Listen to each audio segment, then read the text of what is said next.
Bismillahirrahmanirrahim. Assalamualaikum warahmatullahi wabarakatuh.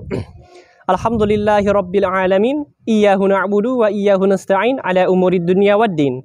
Assalatu wassalamu ala asyrafil anbiya'i wal mursalin sayyidina wa maulana Muhammad sallallahu alaihi wasallam wa ala alihi wa sahbihi ajma'in.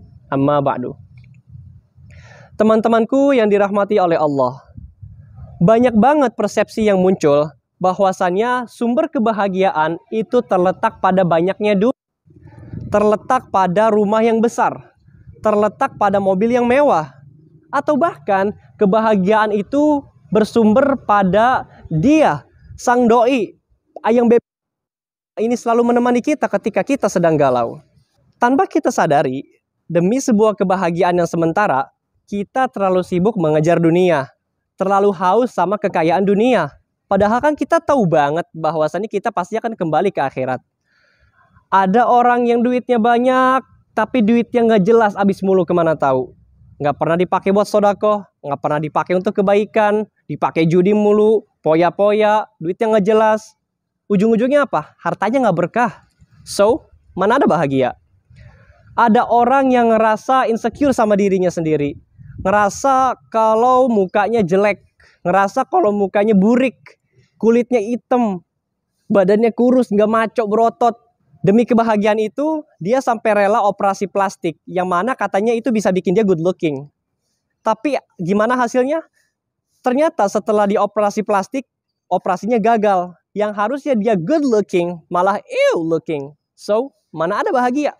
Ada orang yang udah berumah tangga, udah dikasih pasangan hidup yang cocok sama Allah, yang cantik, yang soleha, yang taat sama suami, dikasih keturunan yang baik dan soleha.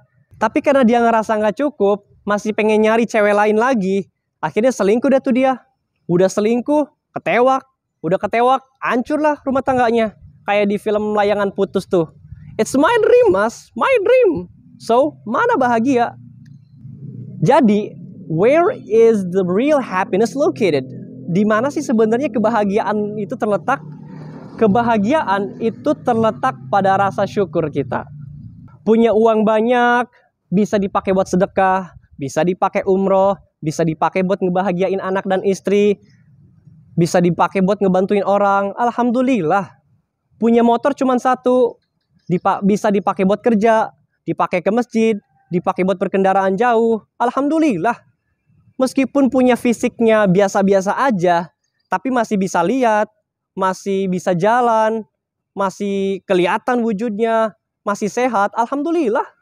Punya istri soleha, punya rumah tangga, punya anak yang soleh dan soleha, keturunannya baik, alhamdulillah. Kalau kita mensyukuri semua nikmat yang Allah berikan kepada kita, yang ada aja dulu, pasti ngerasain bahagia. Hamba yang bersyukur, pikirannya terukur, lisannya teratur, pergerakannya sesuai alur. Di dalam hatinya tertanam sifat budi pekerti yang luhur. Sebaliknya, hamba yang kufur, pikirannya ngawur, lisannya ngelantur, tingkah lakunya tidak mencerminkan budi pekerti yang luhur, hatinya takabur, sudah pasti hidupnya hancur lebur. Na'udzubillah. Oke, setelah kita membahas bahwasannya kunci kebahagiaan adalah bersyukur, pertanyaannya adalah, sudahkah kita bahagia hari ini? Kalau belum bahagia, jangan lupa bahagia ya, karena bahagia itu halal. Billahi taufiq wal hidayah, warridha wal inayah. Wassalamualaikum warahmatullahi wabarakatuh.